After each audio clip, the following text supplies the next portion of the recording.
All right, guys, so next up is 3.7, and 3.7 is called Laboratory Performance Check Solution. So a LPC, Laboratory Performance Check.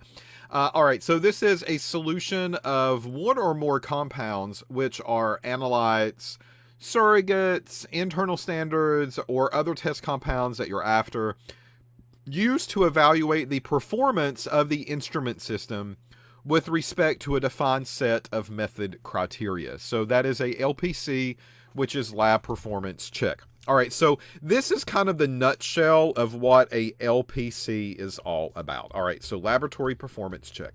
So this, again, is going to be something that is going to be made by a lab person. And this could actually be you, it could be someone else, it doesn't really matter. But someone in the laboratory has made this, and what they've done, they have added known concentrations of materials inside of that container, or that flask, or in that sample prep. This could be a run-of-the-mill, pick what you want to pick, do what you want to do. You don't have to choose everything. You don't have to include everything by all means. But we want you to add some things in here. We want you to know how much you've added. Because at the end of this, when this sample gets analyzed, and that data, the signals, and I'm going to put signals from that sample, gets processed in the calibration curve. So again, we've had calibration standards, we've made a curve, we have a linear regression line.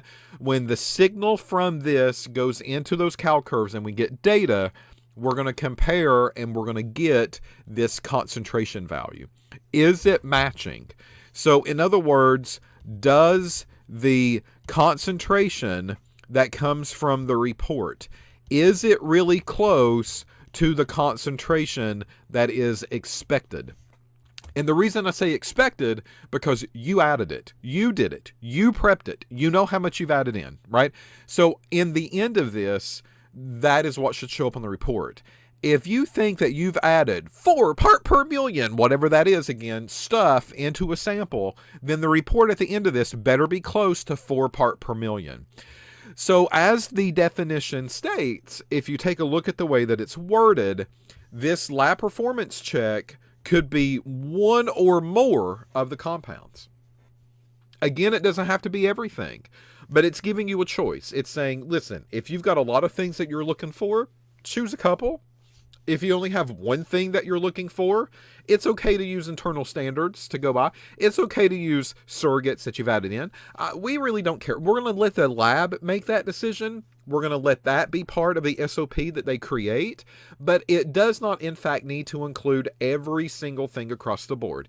Pick out one or more things that you want to put into the performance check solution, and the purpose of this is to check that the instrument is providing the correct data, the correct concentrations, the correct values that should be coming from this report. That's what this is, all right?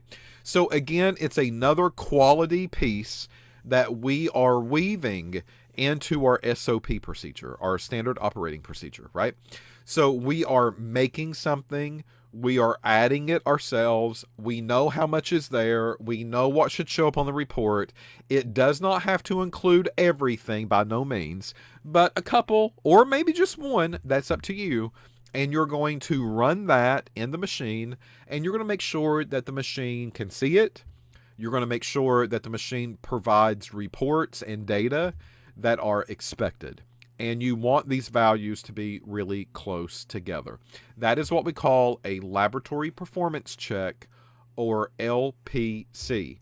What you are checking here is the instrument. You are not really checking people. You are checking to make sure that the machine can process the samples accordingly and report values the proper way with expected data that should be coming from this thing.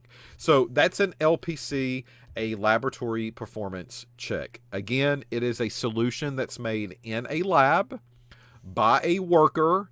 It could be you, it could be someone else, but someone has made it in-house that has known concentrations. You know what went in it. You know how much you added. You know what should be on the report after this thing gets ran, and hopefully that will match. Now, the drawback here, not really a drawback, but some of the things that a lot of people have confusion with is that they were like, well, why can't we just use a calibration standard that we made the calibration curve off of as a LPC? No, you can't do that. It really does have to be different.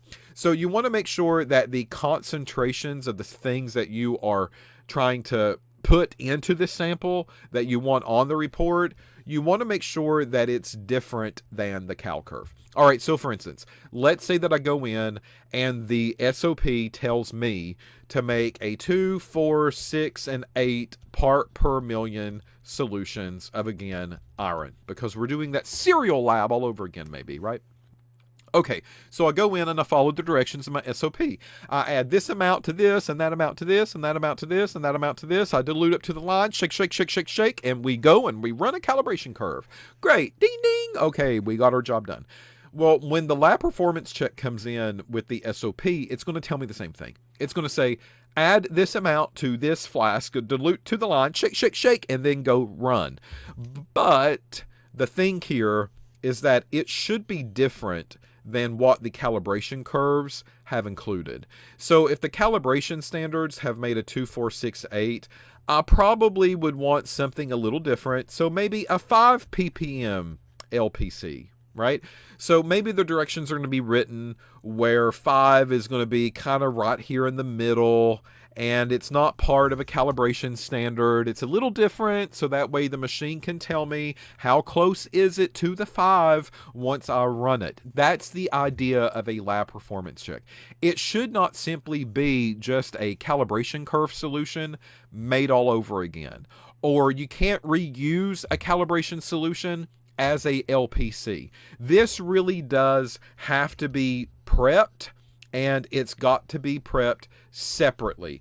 It cannot be on the, piggyback of something else that you've made prior up until this point. So a standalone solution prep, a standalone amount that you're adding into the mixes, a standalone standard in a way, a check standard that you are running in order to make sure that the instrumentation is reporting the proper values for you. Now, this can be just the analyte, because that's what this would be, right? This is just the analyte, which is the thing I'm looking for, but I could also include internal standards like the directions told me. It could also include surrogates that I'm adding into the samples as well. That is up to the lab to make that determination, but all of those pieces are valid and you can use any or all of them. Again, that is up to the lab to determine on how they want to prep the lab performance check. Most of the time, generally speaking, the analyte is always going to be part of the lab performance check, almost every single time. I mean, this is the most important piece to the puzzle. Is it reporting the proper thing that I want to be interested in, that I want to include on a report for someone else that's paid for a service? So the analyte, I do want to double check. I want to make sure that those values are appropriate. And then, maybe one or two others, one or two things that I can add into that mix maybe that will help me feel really good about the data that I'm getting from all of these other things. So that's not uncommon, but rule of the thumb is the analyte should always be present. That should be one or other, because it said one or many more. That's always going to be the one that's going to take place if I do get the choice of one or many others. So it's going to be the analyte that I'm really targeting. Now, not every time. That's up to the lab. The method doesn't really give me those directions, right? It just says a solution of one or more compounds.